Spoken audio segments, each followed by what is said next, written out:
Hello everyone, कैसे हो आप सब लोग। आई होप कि आप सभी बहुत अच्छे होंगे। तो फाइनली आज से हम यहाँ पर स्टार्ट कर रहे हैं आपके बी फार्मेसी 7 सेमेस्टर का लास्ट सब्जेक्ट, जो कि हमारा होने वाला है फार्मेसी प्रैक्टिस। तो इससे पहले हमने यहाँ पे बाकी 3 सब्जेक्ट स्टार्ट कर दिए हैं और उनकी 2-2 यूनिट्स कवर हो चुकी हैं। आई होप कि आपने देख ही लिया होगा। और आज से हम यहाँ पर फाइनली स्टार्ट कर रहे हैं अपना फार्मेसी प्रैक्टिस। अब देखिए, डेफिनेटली ये आपका एक न्यू सब्जेक्ट होने वाला है जो कि आप लोग को इस सेमेस्टर में देखने को मिलेगा। बाकी इसके बाद इसका कोई सेकंड पार्ट वगैरह नहीं है। और देखिए, अगर हम यहाँ पर फार्मेसी प्रैक्टिस सब्जेक्ट की बात करें, तो अगर आप देखिए तो है तो ये बहुत इजी सब्जेक्ट, मतलब कि इसमें जो भी थ्योरीज वगैरह है वो बहुत इजी है। मतलब सिर्फ थ्योरी ही है, आप लोग को पढ़ के समझना है और समझने में भी कुछ नहीं है। मतलब बॉस जो भी रेगुलर हमारा हॉस्पिटल और फार्मेसी रिलेटेड जो भी चीज़ें होने वाली हैं, ठीक है, उन्हीं सारी चीज़ों के बारे में आप लोग को पढ़ना है।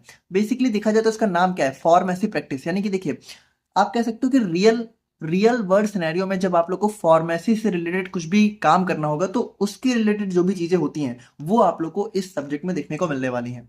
अब देखिए, ये सब्जेक्ट है तो बहुत इजी, बट थोड़ा सा लेंदी है। मतलब कि यहाँ पर इसका सिलेबस ना काफी लेंदी आप लोग को देखने को मिलेगा, जिसमें बहुत सारे टॉपिक्स हमें पढ़ने हैं। और बाकी देखिए, अगर हम लोग यहाँ पे यूनिट नंबर 1 की बात करें, तो यूनिट नंबर 1 में हमारे यहाँ पे 4 मेजर चैप्टर हो जाते हैं। सबसे पहला आ जाता है हॉस्पिटल एंड इट्स ऑर्गेनाइजेशन। फिर हमारा सेकंड चैप्टर आ जाता है हॉस्पिटल फार्मेसी। फिर थर्ड हमारा आ जाता है एडवर्स ड्रग रिएक्शन, ठीक है। और फिर हमारा यहाँ पे मतलब कह सकते हो, वैसे तो 5 चैप्टर आ गए, ड्रग इंटरेक्शन हो गया, और फिर हमारा कम्युनिटी फार्मेसी। तो यहाँ पे देखिए, इस तरीके से मतलब यूनिट 1 में ही आप लोग को 5 डिफरेंट चैप्टर्स के बारे में पढ़ना है। अब देखिए, वैसे तो ये हमारा ड्रग इंटरेक्शन इसी के अंदर आ जाता है, एडवर्स, तो इसीलिए हम बोल सकते हैं कि 4 चैप्टर आप लोग को पढ़ने हैं। जिसमें आज की वीडियो में हम यहाँ पर बात करेंगे अपने हॉस्पिटल एंड इट्स ऑर्गेनाइजेशन के बारे में। तो इसके अंदर हमारे जितने भी टॉपिक दे रखे हैं उन सभी को हम यहाँ पे आज की इस वीडियो में कवर करेंगे। बाकी देखिए, इसकी जो नोट्स है वो आपको हमारी ऐप पर देखने को मिल जाएगी, तो अगर आप लोग को रिक्वायरमेंट है तो डाउनलोड कर लीजिएगा, वरना तो आप खुद से अपनी नोट्स बना ही सकते हो देख के, उसमें कुछ है नहीं। और बाकी आप लोग कॉपी पेन लेके बैठ जाइए और हम लोग अपना आज का वीडियो स्टार्ट करते हैं।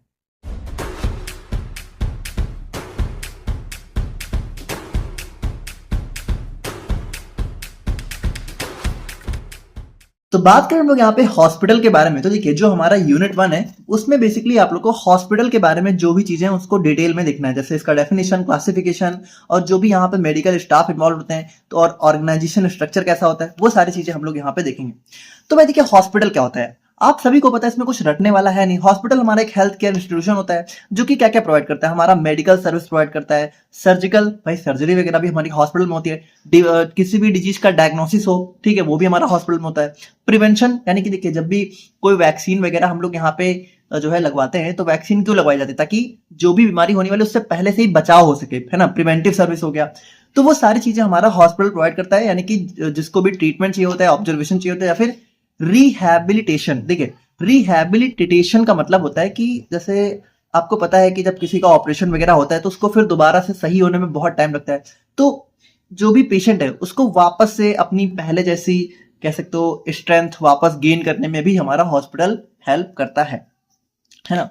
तो ये सारी चीजें हमारी हॉस्पिटल के डेफिनेशन में आ जाती हैं। बाकी देखिए, हमारा इसमें क्या क्या होता है, it is an organized facility staff. और यहाँ पे देखिए, हॉस्पिटल में हमें क्या क्या देखने को मिलता है, हमारे डॉक्टर्स होते हैं, नर्सेज होते हैं, और जो भी अदर हेल्थ प्रोफेशनल जैसे कि हमारा फार्मासिस्ट वगैरह हो गए, वो सारे हमारे हॉस्पिटल में देखने को मिलते हैं। और हॉस्पिटल क्या करता है, इन पेशेंट, यानी कि देखिए, हॉस्पिटल में पेशेंट एडमिट भी हो सकते हैं, और कभी कभी जो है जनरली क्या होता है, पेशेंट जो है जाते हैं डॉक्टर को दिखाते हैं और उसके बाद यहाँ पे दवा लेके और चले जाते हैं, तो वो आउट पेशेंट सर्विस भी हॉस्पिटल प्रोवाइड करता है। और यहाँ पे हॉस्पिटल में क्या क्या हमारे मॉडर्न इक्विपमेंट, सपोर्ट सर्विस, ये सारी चीजें हमें देखने को मिलती हैं।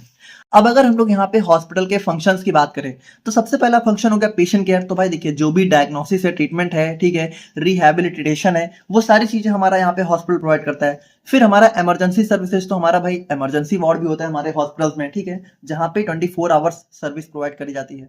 प्रिवेंटिव केयर, तो यहाँ पे जो भी इम्यूनाइजेशन होता है, हेल्थ एजुकेशन होती है, वो सारी चीजें भी हमारा हॉस्पिटल प्रोवाइड करता है। उसके बाद यहाँ पे डायग्नोस्टिक सर्विसेज हो गई। तो देखिए, जब भी किसी डिजीज का डायग्नोसिस होता है तो वो हमारा कैसे होता है, जो भी हमारी लैबोरेटरीज वगैरह होती हैं, लैब्स वगैरह, वो भी हमें हॉस्पिटल में देखने को मिलती हैं, जो कि हमारे अच्छे हॉस्पिटल्स होते हैं। टीचिंग एंड ट्रेनिंग, तो यहाँ पे आपको पता है कि जो भी हमारे मेडिकल कॉलेजेस होते हैं वहाँ पे हॉस्पिटल में जो है ट्रीटमेंट के साथ साथ यहाँ पे एजुकेशन भी प्रोवाइड करी जाती है। रिसर्च की बात करें तो हमारा यहाँ पे क्लिनिकल स्टडीज हो गया, डेवलपमेंट ऑफ न्यू ट्रीटमेंट्स हो गए, ये सारी चीजें भी हमारे हॉस्पिटल में होती हैं। एडमिनिस्ट्रेटिव पार्ट, ठीक है, सपोर्ट। तो यहाँ पे देखिए जो भी हमारा मतलब कोई भी पेशेंट अगर हॉस्पिटल में आया है, ठीक है, तो उसका जो भी रिकॉर्ड होता है, फार्मेसी होती है, फैसिलिटी मैनेजमेंट होता है, वो सारी चीजें भी हमारी हॉस्पिटल के अंदर देखने को मिलती हैं। और कम्युनिटी आउटरीच, तो यहाँ पे देखिए जो भी हेल्थ कैंप होते हैं और पब्लिक हेल्थ प्रोग्राम्स होते हैं, तो वो भी हमारे हॉस्पिटल्स के थ्रू ऑर्गेनाइज कराए जाते हैं। तो ये हमारा आ जाता है फंक्शंस ऑफ हॉस्पिटल के अंदर। और अगर हम लोग यहाँ पे बात करें अपने क्लासिफिकेशन ऑफ हॉस्पिटल के बारे में, तो देखिए इसका क्लासिफिकेशन हमारा 3 बेसिस पे हो सकता है। पहला हो गया based on level of care, तो देखिए किस लेवल की केयर प्रोवाइड करी जा रही है उसके बेसिस पे हो गया। फिर क्लिनिकल बेस्ड और नॉन क्लिनिकल बेस्ड, तो तीनों को अभी हम लोग एक एक करके देखेंगे, तब आप लोग समझ जाओगे। सबसे पहला हो गया based on level of care, तो इसके बेसिस पे हमारे 3 टाइप हो जाते हैं, प्राइमरी, सेकेंडरी, टर्शियरी। तो देखिए प्राइमरी हॉस्पिटल का मतलब होता है जो सबसे बेसिक लेवल ऑफ केयर जो प्रोवाइड करते हैं हॉस्पिटल, वो हमारे प्राइमरी आ जाते हैं। यानी कि देखिए जो गांव कस्बे, ठीक है, और जो बहुत ही स्मॉल सिटीज होती हैं, वहां पे जो हमारे छोटे छोटे क्लिनिक्स होते हैं और जो भी छोटे छोटे हॉस्पिटल्स होते हैं, वो सारी चीजें हमारी प्राइमरी हॉस्पिटल के अंदर आ जाते हैं। तो ये बेसिक आउट पेशेंट केयर और माइनर ट्रीटमेंट्स के जो है माइनर ट्रीटमेंट प्रोवाइड करते हैं। और बाकी देखिए ये हमारा मेनली क्या, जो भी हमारा कह सकते हो मैटरनल, यानी कि जो हमारा जो प्रेग्नेंट लेडीज होती हैं, ठीक है, और जो माताएं होती हैं, ठीक है, और जो चाइल्ड हेल्थ सर्विसेज होते हैं, तो वो सारी चीजें बेसिकली यहाँ पे हमारा ये प्रोवाइड कर देता है। इम्यूनाइजेशन हो गया, स्मॉल इमरजेंसी केयर हो गया, ठीक है, और इसके अलावा ये community health centre, rural hospitals और स्मॉल क्लिनिक्स, ठीक है, तो ये सारी चीजें हमारी प्राइमरी हॉस्पिटल के अंदर आ जाती हैं। और अगर देखिए प्राइमरी हॉस्पिटल में क्या होता है कि अगर कोई बहुत बड़ा केस आ गया है, तो वो जनरली क्या करते हैं कि वो सेकेंडरी या फिर टर्सरी, ठीक है, हॉस्पिटल्स को रिफर करते हैं। जैसे कि जो छोटे छोटे शहरों के जो जिला अस्पताल होते हैं, वो क्या होता है कि जब भी कोई क्रिटिकल केस आता है तो उसको बड़े शहरों में रिफर कर देते हैं, जैसे कि लखनऊ जैसे और दिल्ली जैसे शहरों में रिफर किया जाता है। फिर हमारा सेकेंडरी हॉस्पिटल आ जाता है। तो देखिए सेकेंडरी हॉस्पिटल क्या होता है, सेकेंडरी हॉस्पिटल हमारा थोड़ा सा प्राइमरी से बिगर लेवल के हॉस्पिटल होते हैं। और यहाँ पे जो है कह सकते हो general medicine, surgery, paediatrics, obstetric, ठीक है, डायग्नोस्टिक, तो ये सारी फैसिलिटीज हमें जो है सेकेंडरी हॉस्पिटल में देखने को मिलती हैं। और ये इन पेशेंट केयर भी प्रोवाइड करते हैं। जैसे देखिए प्राइमरी हॉस्पिटल में पेशेंट एडमिट थोड़ा सा कम ही होते हैं, मतलब हो भी सकते हैं बट डिपेंड करता है। बट सेकेंडरी हॉस्पिटल हमारा जनरली जो है इन पेशेंट केयर भी प्रोवाइड करता है। तो इसके अंदर हमारे जो भी जिला अस्पताल होते हैं, ठीक है, और तहसील होते हैं, ठीक है, लार्ज, तुलक, तैलुक, ठीक है, जो हमारे तहसील हॉस्पिटल्स होते हैं, वो सारी चीजें इसके अंदर आ जाती हैं। फिर हमारा आ जाता है टर्शरी। तो देखिए टर्शरी हमारा सबसे एडवांस लेवल का हॉस्पिटल हो गया, जैसे कि हमारा एम्स हो गया, पीजीआई हो गया, हमारा यहाँ पे सुपर मल्टी स्पेशलिटी हॉस्पिटल्स हो गए, ठीक है। तो ये मतलब ऐसे हॉस्पिटल्स जहाँ पे एक ही हॉस्पिटल के अंदर हमारे सारी चीजें देखने को मिलती है, मतलब न्यूरो सर्जरी, कार्डियोलॉजी, ऑन्कोलॉजी, मतलब कि अलग अलग डिपार्टमेंट सारे एक ही हॉस्पिटल में देखने को मिले, जो कि एक ही हॉस्पिटल के अंदर सारी टाइप की सर्विसेज अगर आप लोग को देखने को मिले, तो वो हमारा टर्शरी हॉस्पिटल आ जाता है। तो इसके अंदर हमारा सुपर स्पेशलिटी हॉस्पिटल, यानी कि जिसके अंदर सारी स्पेशलिटीज अलग अलग डिपार्टमेंट होते हैं। और यहाँ पे एडवांस डायग्नोस्टिक और थेरापेटिक फैसिलिटीज देखने को मिलती हैं। और यहाँ पे हमारा जो भी मेडिकल कॉलेजेस होते हैं और सुपर स्पेशलिटी हॉस्पिटल्स होते हैं, वो इसके अंदर आ जाते हैं। तो ये हो गया based on level of care. और अगर हम लोग बात करें क्लिनिकल बेस्ड क्लासिफिकेशन की, तो इसके अंदर भी हमारे 3 सब टाइप आ जाते हैं, based on major disease, based on services, based on system of medicine.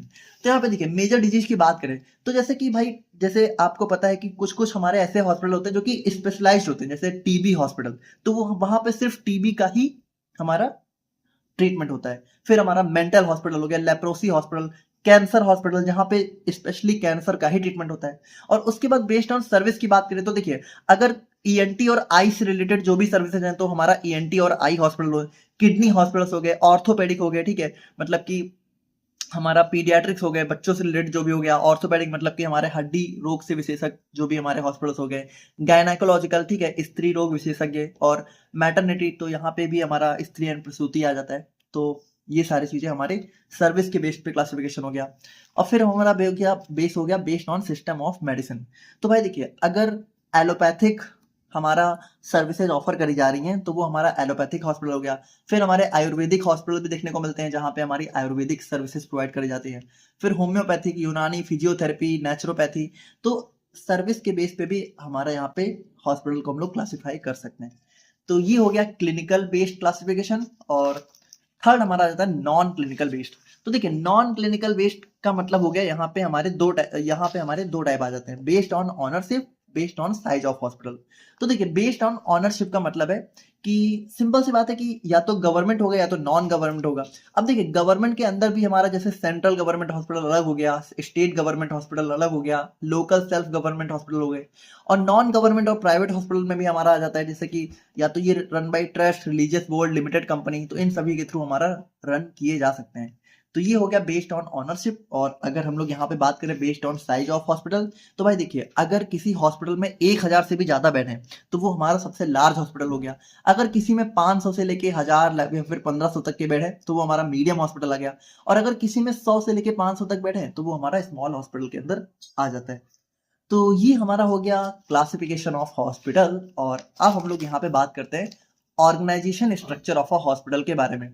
तो देखिए ऑर्गेनाइजेशन स्ट्रक्चर का मतलब है कि किस तरीके से हमारा हॉस्पिटल का ऑर्गेनाइजेशन होता है, मतलब कि हॉस्पिटल में क्या क्या चीजें हमें देखने को मिलती हैं, कौन कौन से स्टाफ होते हैं, कौन कौन से डिपार्टमेंट होते हैं, तो वो सारी चीजें हमारी इसके अंदर आ जाती हैं। तो देखिए अगर हम लोग यहाँ पे इसको थोड़ा सा देखना चाहें तो यहाँ पे देखिए इसको हम लोग यहाँ पे इस चार्ट के थ्रू बहुत इजीली समझ सकते हैं। तो यहाँ पे देखिए ये हमारा हो जाता है ऑर्गेनाइजेशन ऑफ हॉस्पिटल का एक बेसिक चार्ट, जहां पे देखिए सबसे ऊपर हमें देखने को मिलता है बोर्ड। ठीक है, तो बोर्ड हमारा होता है बोर्ड ऑफ मेंबर्स, यानी कि देखिए अब ये जो बोर्ड होता है ना, तो ये क्या है, बोर्ड हमारा मेन जो है कह सकते हो जो भी हमारे मेंबर्स मिलके हॉस्पिटल को रन कर रहे हैं, यानी ये हमारे कह सकते हो मालिक होते हैं हॉस्पिटल्स के। तो अब देखिए बोर्ड में हमारा कोई एक सिंगल पर्सन भी हो सकता है, अगर किसी सिंगल पर्सन का हॉस्पिटल है तो वही उसका मालिक हो गया। और यहाँ पे ज्यादातर क्या होता है, ज्यादातर जो हॉस्पिटल्स होते हैं वो कह सकते हो बहुत सारे लोगों के थ्रू फंड किए जाते हैं, तो वहां पे वो हमारे बोर्ड ऑफ मेंबर्स हो गए। फिर हमारा नेक्स्ट आ जाता है इसके अंदर एडमिनिस्ट्रेशन। तो यहाँ पे देखिए अब इसके अंदर वो लोग आ जाते हैं जो कि हॉस्पिटल को मैनेज करते हैं। ठीक है, जो भी मैनेजिंग डिपार्टमेंट होता है वो हमारा एडमिनिस्ट्रेशन के अंदर आ जाता है। और फिर अब देखिए अब इसके अंदर भी एक हॉस्पिटल के अंदर क्या क्या चीजें होती हैं, मतलब एक जो थोड़ा बड़ा लेवल का हॉस्पिटल होता है उसके अंदर सबसे पहले हमारा इंफॉर्मेशनल सर्विसेज आ जाती हैं। तो इसके अंदर देखिए अब इसके अंदर हमारा जो भी कंप्यूटर रिलेटेड जो भी प्रोसीजर्स होते हैं वो हमारे इसके अंदर आ जाते हैं। एडमिशन हो गया, ठीक है, जो भी एडमिशन रिकॉर्ड होता है, बिलिंग हो गया, ठीक है, जो भी बिल वगैरह होता है, हेल्थ एजुकेशन हो गया, और ह्यूमन रिसोर्सेज, तो ये सारी चीजें हमारी इंफॉर्मेशनल सर्विसेज के अंदर आ जाती हैं। थेरापेटिक सर्विसेज, तो यहाँ पे देखिए जो भी एक्चुअल ट्रीटमेंट होता है, ठीक है, अब वो हमारा जो है कह सकते हो एनेस्थीसिया हो गया, डाइटरी हो गया, फिजिकल थेरेपी हो गया, ठीक है, हमारा ऑक्यूपेशनल थेरेपी हो गया। तो जो भी थेरापेटिक सर्विसेज होते हैं जहाँ पे एक्चुअल में पेशेंट को जो है सर्विस प्रोवाइड करी जाती है, तो वो हमारा थेरापेटिक सर्विसेज में गया। फिर डायग्नोस्टिक, यानी कि जहां पे डिजीज का डायग्नोसिस किया जाता है, तो डायग्नोस्टिक हमारा पैथोलॉजी हो गया, मेडिकल लैब हो गया, कार्डियोलॉजी, न्यूरोलॉजी, इमरजेंसी मेडिसिन, ठीक है, तो ये हमारे डायग्नोस्टिक सर्विसेज के अंदर आ गए। और सपोर्ट सर्विसेज, तो देखिए सपोर्ट मतलब कि जो भी हमारा पेशेंट को सपोर्ट प्रोवाइड करते हैं, तो भाई नर्सिंग, यानी कि जो भी नर्सेज हो गई, फार्मासिस्ट हो गए, ठीक है, central supply, house keeping, maintenance, transportation, social services, तो ये हमारी सर्विसेज के अंदर आ जाते हैं। तो देखिए इस तरीके से आप लोग जो है एक चार्ट बना के आ सकते हो, जिससे बहुत एक अच्छा इम्पैक्ट भी पड़ेगा और यहाँ पे बहुत इजीली आप अपनी चीजों को एक्सप्लेन कर सकते हो। बाकी देखिए अब हम लोग यहाँ पे एक एक करके इन सभी को देखते हैं, जैसे कि बोर्ड। तो बोर्ड देखिए क्या होता है, बोर्ड मतलब हमारी वो गवर्निंग बॉडी होती है जो कि हॉस्पिटल को यहाँ पे रन कर रही होती है। तो यहाँ पे देखिए ये बोर्ड ऑफ मेंबर्स ही हमारे पॉलिसीज को फ्रेम करते हैं, बजट को अप्रूव करते हैं, और जो भी प्लान है उसको एक्सपैंड करना, यानी हॉस्पिटल को अगर और बिग बजट में बनाना है, ठीक है, और भी सर्विसेज प्रोवाइड करनी है, ensures legal and ethical standards, ठीक है, तो जो भी चीजें होती हैं उनको यहाँ पे ये हमारा बोर्ड ही इंश्योर करता है। फिर नेक्स्ट हमारा आता है एडमिनिस्ट्रेशन। तो एडमिनिस्ट्रेशन देखिए क्या होता है, ये हमारे वो मतलब वो टीम होती है जो कि बोर्ड के डिसीजंस को इम्प्लीमेंट करती है। मतलब कि मान लीजिए देखिए ये हमारे मान लीजिए मेन मालिक हैं, अब इन्होंने जो भी डिसीजन लिया तो उसको पूरे हॉस्पिटल में इम्प्लीमेंट करने का काम हमारा एडमिनिस्ट्रेशन डिपार्टमेंट का होता है। तो ये जो भी डेली ऑपरेशंस हैं, ठीक है, डिपार्टमेंट में जो भी कोऑर्डिनेशन है, ठीक है, फाइनेंस का मैनेजमेंट हो गया और क्वालिटी कंट्रोल का इंश्योरेंस हो गया, तो वो सारी चीजें हमारी यहाँ पे एडमिनिस्ट्रेशन डिपार्टमेंट देखता है। फिर नेक्स्ट हमारा आता है इंफॉर्मेशनल सर्विसेज। तो यहाँ पे देखिए जो भी डाटा होता है हॉस्पिटल का, जो भी कम्युनिकेशन होता है विद इन द हॉस्पिटल, तो उन सभी को मैनेज हमारा इंफॉर्मेशनल सर्विसेज करते हैं। ठीक है, तो यहाँ पे देखिए ये जो भी हमारा कंप्यूटर इन्फॉर्मेशन हो गया, पेशेंट एडमिशन हो गया, ठीक है, तो हम लोगों ने अभी जो भी चीजें देखी वो सारी इसके अंदर आ जाती हैं। फिर नेक्स्ट हमारा आता है थेरापेटिक सर्विसेज। तो यहाँ पे देखिए ये हमारा डायरेक्ट ट्रीटमेंट और केयर प्रोवाइड करता है पेशेंट को। अब इसमें हमारा physical therapy, occupational therapy, speech therapy, ठीक है, एनेस्थीसिया सर्विसेज, तो ये सारी चीजें हमारी यहाँ पे इसके अंदर आ जाती हैं। नेक्स्ट हमारा आता है डायग्नोस्टिक सर्विसेज। तो डायग्नोस्टिक मतलब कि यहाँ पे हम लोग जो है डायग्नोसिस, जो भी डिजीज का डायग्नोसिस होता है, तो भाई पैथोलॉजी हमारा मेडिकल लेबोरेटरी टेस्ट हो गया, कार्डियोलॉजी हो गया, ठीक है, न्यूरोलॉजी, तो वो सारी चीजें यहाँ पे इसके अंदर आ जाती हैं। और फिर नेक्स्ट हमारा आता है सपोर्ट सर्विसेज। तो यहाँ पे देखिए, यहाँ पे जो भी हमारा हॉस्पिटल का इन्वायरमेंट है, ठीक है, उसमें एक स्मूथ फ्लो बनाए रखने के लिए जो भी चीजें रिक्वायर होती है वो हमारा सपोर्ट सर्विसेज प्रोवाइड करता है, जैसे कि nursing, pharmacy, central supply of medical material, house keeping, maintenance, engineering, transportation. तो ये सारी चीजें हमारी सपोर्ट सर्विसेज के अंदर आ जाती हैं। तो यहाँ पे देखिए हम लोगों ने देखा अपने जो है ऑर्गेनाइजेशन स्ट्रक्चर ऑफ हॉस्पिटल को, और अब हम लोग यहाँ पे बात करते हैं अपने medical staff in hospital and their functions के बारे में। तो यहाँ पे देखिए, अगर आप लोग अपने सिलेबस पर नजर डालो तो यहाँ पे हमने क्या क्या कवर किया। हमने डेफिनेशन देखा, क्लासिफिकेशन देखा, प्राइमरी सेकेंडरी टर्शियरी हॉस्पिटल्स देखा, classification based on clinical and non clinical basis ये भी देख लिया, ऑर्गेनाइजेशन स्ट्रक्चर को भी देख लिया, और अब हम लोग फाइनली बात करेंगे लास्ट टॉपिक के बारे में, जो कि हमारा होता है medical staff involve in the hospital and their function. तो यहाँ पे देखिए भाई, मेडिकल स्टाफ का मतलब क्या है कि एक जो हॉस्पिटल है उसके अंदर कौन कौन से जो है स्टाफ इन्वॉल्व होते हैं। तो भाई देखिए, सबसे मेन जो हमारा हॉस्पिटल का स्टाफ होता है वो कौन होता है, वो हमारे डॉक्टर्स ही होते हैं, फिजिशियंस होते हैं।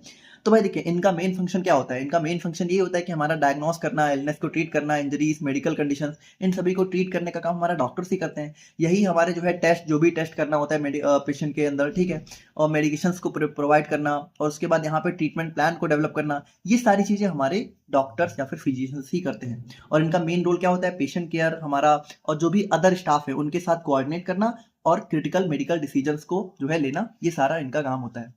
फिर नेक्स्ट हमारा नर्सेज आ जाती है। तो नर्सेज भी बहुत ही मेजर रोल प्ले करती हैं हमारे हॉस्पिटल के अंदर, जो कि डायरेक्ट पेशेंट केयर प्रोवाइड करती हैं, और जो भी मेडिकेशंस हैं, ठीक है, उसको एडमिनिस्टर कराने की जिम्मेदारी भी इन्हीं की होती है, और मॉनिटर करती हैं vital signals, assist with daily activities, और उसके बाद पेशेंट को एजुकेट करना, ठीक है, उनकी फैमिली को जो है दवाओं के रिलेटेड इन्फॉर्मेशन देना, ये सारी चीजें हमारी नर्सेज जो है प्रोवाइड करती हैं। और ये हमारा प्राइमरी पॉइंट ऑफ कांटेक्ट होता है पेशेंट के बीच में, ठीक है, क्योंकि देखिए पेशेंट से डायरेक्टली जो है डॉक्टर एक बार जब देख लिया डॉक्टर ने, ठीक है, तो मान लीजिए पेशेंट एडमिट है अगर, तो उस एडमिट पेशेंट को बार बार देखने का काम किसका होता है, हमारे नर्सेज और फार्मासिस्ट का ही होता है। फिर फार्मासिस्ट हमारे आते हैं। तो फार्मासिस्ट हमारे क्या होते हैं भाई देखिए, फार्मासिस्ट हमारे सबसे पहले तो देखिए मेडिकेशंस को डिस्पेंस भी करते हैं, ठीक है, प्रिस्क्रिप्शन को वेरीफाई करते हैं, और पेशेंट्स को काउंसिल भी करते हैं, मतलब कि पेशेंट्स को जो भी चीजें समझानी होती है वो भी हमारा फार्मासिस्ट के ही रोल के अंदर आ जाता है, और प्रॉपर मेडिकेशन का जो भी यूज है वो सारी चीजें हमारा फार्मासिस्ट ही एक्सप्लेन करता है पेशेंट को। बाकी दे ensure drug safety and manage medication inventories, ठीक है। और रोल की बात करें तो हमारा यहाँ पे डॉक्टर्स और नर्सेज को जो है सपोर्ट करने का काम हमारा फार्मासिस्ट ही करते हैं, क्योंकि भाई देखिए इन्हीं का सबसे मेजर रोल हमारा होने वाला है, क्योंकि दवाओं को एक्चुअल में कौन देखता है, प्रोवाइड करते हैं, हमारे फार्मासिस्ट करते हैं। अब नेक्स्ट हमारा आता है मेडिकल टेक्नोलॉजिस्ट या फिर टेक्नीशियंस। तो यहाँ पे देखिए, जो भी डायग्नोस्टिक टेस्ट होते हैं वो हमारे मेडिकल टेक्नोलॉजिस्ट प्रोवाइड करते हैं, ठीक है, जैसे कि ब्लड वर्क हो गया, पैथोलॉजी हो गया, तो ये सारी चीजें हमारे मेडिकल टेक्नोलॉजिस्ट प्रोवाइड करते हैं, और ये हमारे क्रिटिकल डेटा जो है एक्यूरेट डायग्नोसिस के लिए प्रोवाइड करते हैं। फिर नेक्स्ट हमारा फिजिकल या फिर ऑक्यूपेशनल थेरेपिस्ट हो गए। तो यहाँ पे देखिए, ये हमारे क्या करते हैं, ये हमारे पेशेंट को जो है, जो कह सकते हो, अगर किसी पेशेंट का मान लीजिए ऑपरेशन वगैरह हुआ है, वो अच्छे से चल फिर नहीं पा रहा है, तो वापस से जब वो थोड़ा रिकवर होने लगता है तो उसकी मोबिलिटी, स्ट्रेंथ और डेली लिविंग स्किल्स को वापस से रीगेन करने में हमारे फिजिकल या ऑक्यूपेशनल थेरेपिस्ट हेल्प करते हैं, ठीक है। तो वही है कि पेशेंट को जो है दोबारा से उनकी क्वालिटी ऑफ लाइफ को रीगेन करने में हमारी ये हेल्प करते हैं। फिर नेक्स्ट हमारा आता है डाइटिशियन। तो डाइटिशियन देखिए क्या होता है भाई, डाइटिशियन हमारा जो भी कह सकते हो पेशेंट की जो भी मील है उनको उनको जो है डिजाइन करता है ना, उनकी डाइट कैसी होनी चाहिए, स्पेशली जैसे कि मान लीजिए किसी को डायबिटीज है, हार्ट डिजीज है, तो उनके लिए कौन कौन सी डाइट फॉलो करनी चाहिए, वो सारे हमारे डाइटिशियन डिजाइन करते हैं। Promote recovery and health through proper nutrition. फिर हमारा एडमिनिस्ट्रेटिव स्टाफ आ जाता है। तो जो भी हमारा हॉस्पिटल को ऑपरेशंस होते हैं उनको मैनेज करना, ठीक है, बिलिंग, मेडिकल रिकॉर्ड को कीप करना, पेशेंट एडमिशन, ये सारी चीजें कौन देखता है, हमारा एडमिनिस्ट्रेटिव स्टाफ, और ये हमारे स्मूथ हॉस्पिटल फंक्शनिंग और क्लिनिकल स्टाफ को सपोर्ट करने में हेल्प करते हैं। फिर नेक्स्ट हमारा आता है house keeping and support staff. तो यहाँ पे देखिए भाई, जो भी हमारे हॉस्पिटल को क्लीन करने में अपना रोल प्ले करते हैं वो भी हमारा हॉस्पिटल का एक बहुत ही मेजर स्टाफ होता है, ठीक है। तो जो भी क्लीन और स्टेराइल एनवायरनमेंट को मेंटेन करना, ठीक है, लॉन्ड्री और इन्फेक्शन कंट्रोल, इन सबको हमारा जो है देखने का काम कौन करता है, हमारा house keeping and support staff. तो ये हमारा सेफ और हाइजीनिक हॉस्पिटल को मेंटेन करके रखते हैं। तो ये आप लोग का हो जाता है यूनिट नंबर 1 का पार्ट नंबर 1, और बाकी नेक्स्ट हम लोग यहाँ पे मिलते हैं अपने hospital pharmacy and its organization के साथ। तब तक के लिए थैंक यू सो मच।